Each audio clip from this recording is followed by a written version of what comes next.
uNkulunkulu emusa nibusise. Babukhoza abazalwane ngiyakholwa sindisiwe. uNkulunkulu wangenzela umusa ngumntwana kaNkulunkulu. Ngiyindlalifa yasezulwini. Ngiyisizwe esikhethekile.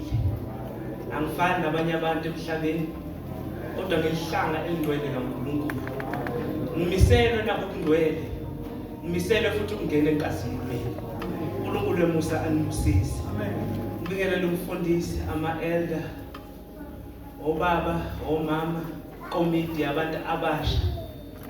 Ngiyanibikelela no-Sunday School nebandla lonke nabo bonke abasivakashele. Sengathi umusa weNkosi yethu Jesu Kristu ungaba kanye nani bazalwane egameni likaJesu. Amen. Ngicela abazalwane sivule ilizwi kaNkulunkulu. Incwadi yaMateyu chapter number 5. So ufunda nje amavesi awu-4. Verse number 13 kuya ku verse number 16.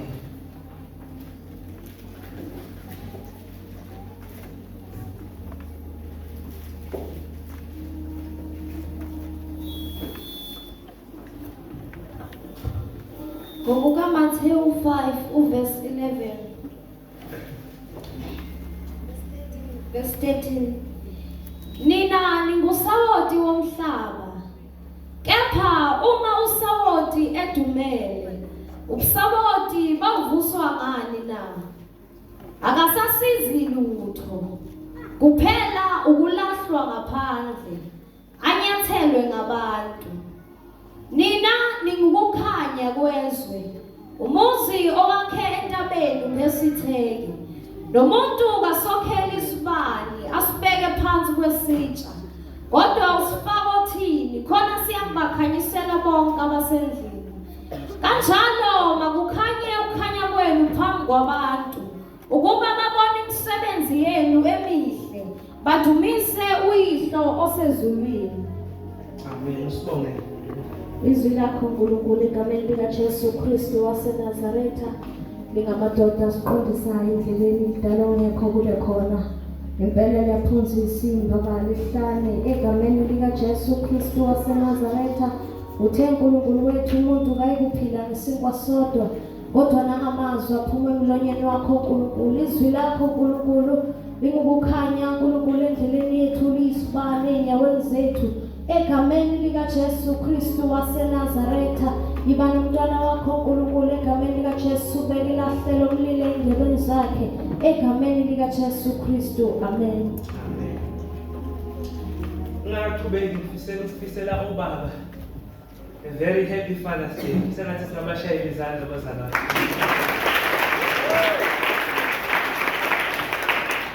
Asiphathe izandla bazalwane egameni likaJesu.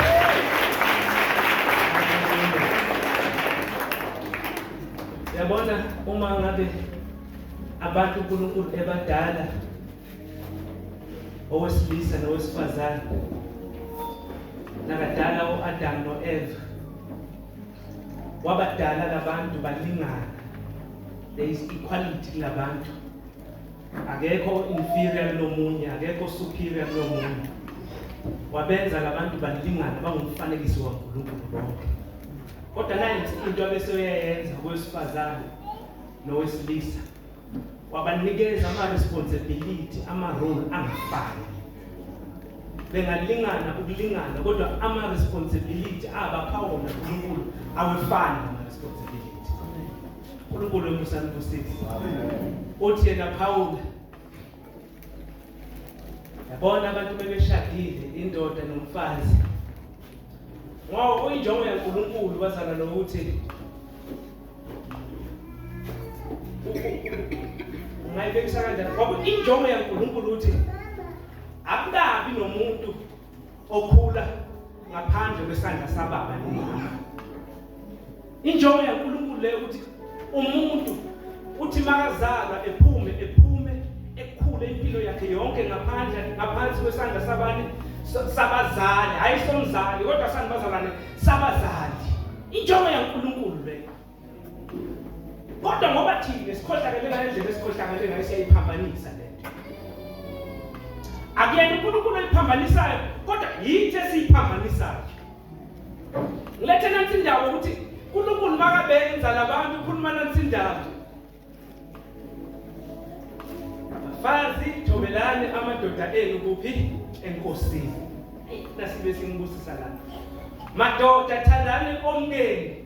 Sengathi uKristu uthanda ibandla. Sengathi ubani bazalwane Kristu othanda ini ibandla bese uthi neninhloko bona bafana nomzimba ongumzimba kaKristu. Akekho oke wazonda umzimba wakhe kodwa uthanda umzimba wakhe. Uthi mawukhathele awubeke phansi. Uthi masewuza uthi luka amakhwapha ahamba ayogeza. Uthi uhuza uthi udinga ukufudumala ugqokise. Ngikhuluma ngomsebenzi kaBaba.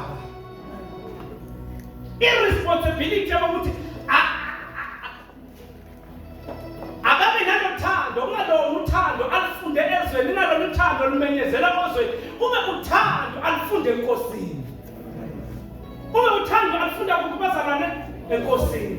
Ngike ngihlele ngiza omama ngathi simameni switch. Angazi amameni switch alungikhanda. Hayi ngoba ngiyeza ukuthi bechaza ukuthini bazalwane. Hayi ngoba ngenza njani? Ngiyeza kodwa ngokwentando kaNkulunkulu. I-second break akungiyona yona ubaba bekhaya. I-second break esithi makuwile kubuzwa yona kuyiwa kumama kodwa ufike uNkulunkulu abuze kubaba. uNkulunkulu umusa ngibusise. Yanibingelela obaba egameni likaJesu. Asiwaphindeni ngezandla bazalwane.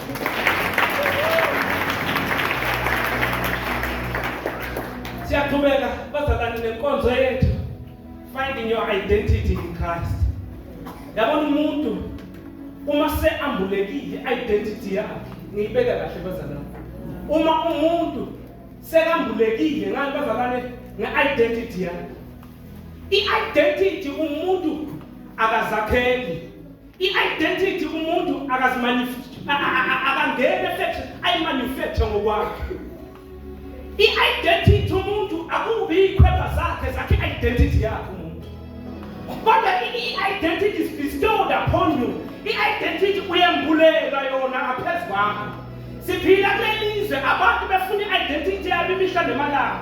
Niyabona kuze kwakhiwe nama-program ema-TV. Abantu befuna i-identity yabo ufuna ukuzazi umuntu. Ngoba umuntu akakwazi ukuzakhela i-identity, kodwa i-identity iyadeclare phezu kwempilo yomuntu. Akekho umuntu ozakhela yona i-identity, awuyikhiqizeli i-identity. Uyabona i-identity oyikhiqizela yona, i-identity efike ibe isinengiso phambi kaNkulunkulu, i-identity efike ibe ugime endleleni yakho, i-identity eyi-idol yakho zenzele yona.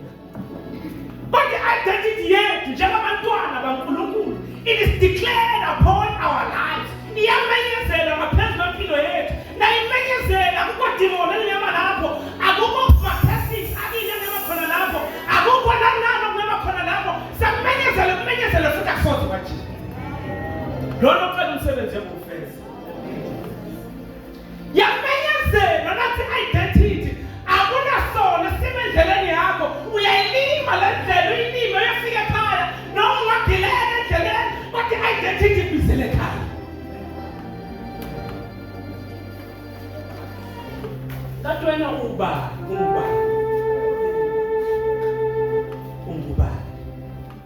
ngoba wazazi ukuthi ungubani kushintsha yonke into empilweni yakho.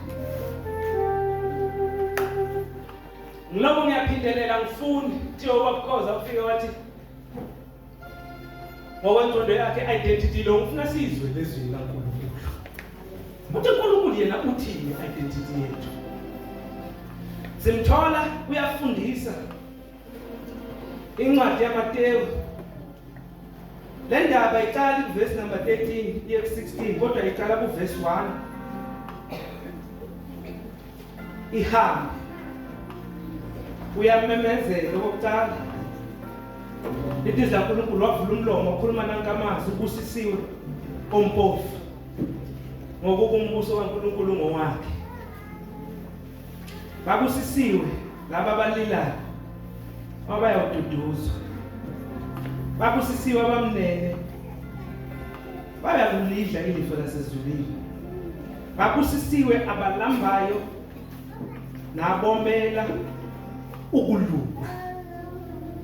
Babusisiwe abenzani bazalwane abalambayo bomele imazalwane kuyini ukulunga.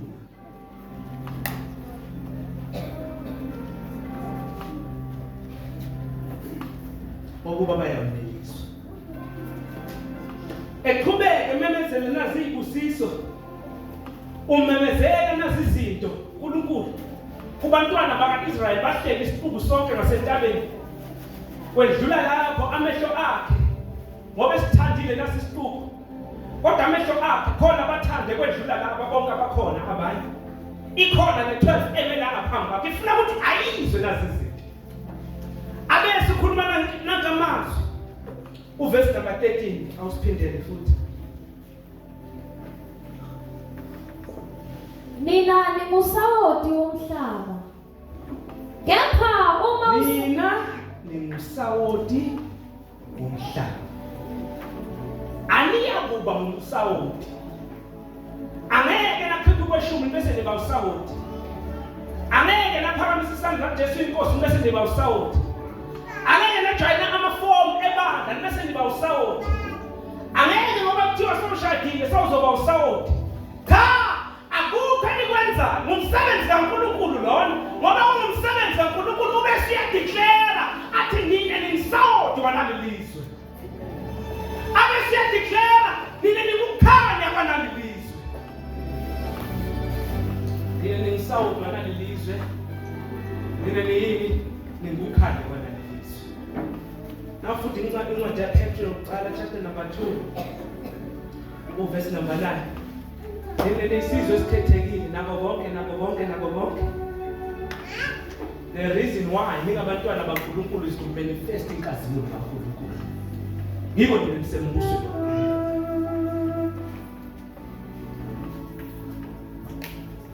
Yabona nalilizwe kaNkulunkulu nisawoti wanalelizwe. Nenikhanye wanalelizwe. Kunezinto lelizwe elizishoyo lingazisho kodwa wonke umuntu oyifunda nathi incwadi uyezwa udelizwe lithini. Thiwa nini bazalwane ningisawodwa nani funa sibuke nazi izinto eziwu4. Oqala khona ukushiwo lelizwe.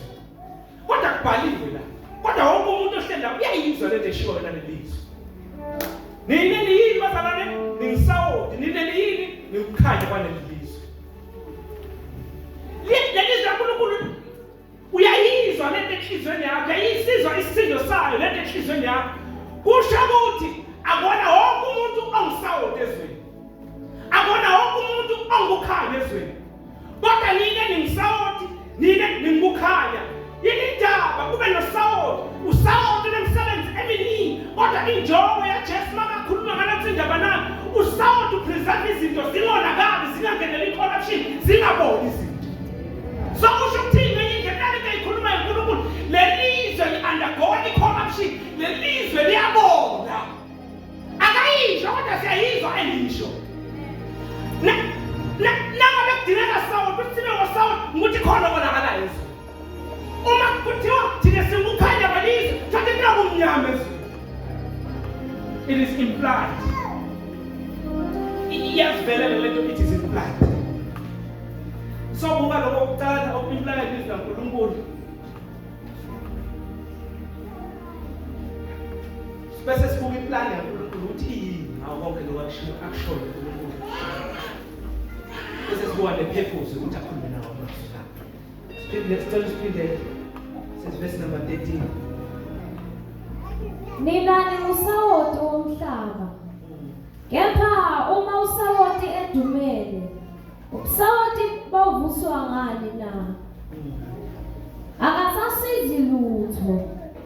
Kuphela ukulahlwa ngaphandle, anyathelwe ngabantu. Phela ukulahlwa ngaphandle, anyathelwe ngabantu. Ukhuluma nakusizaba ukuthi thiwa ningisawoti.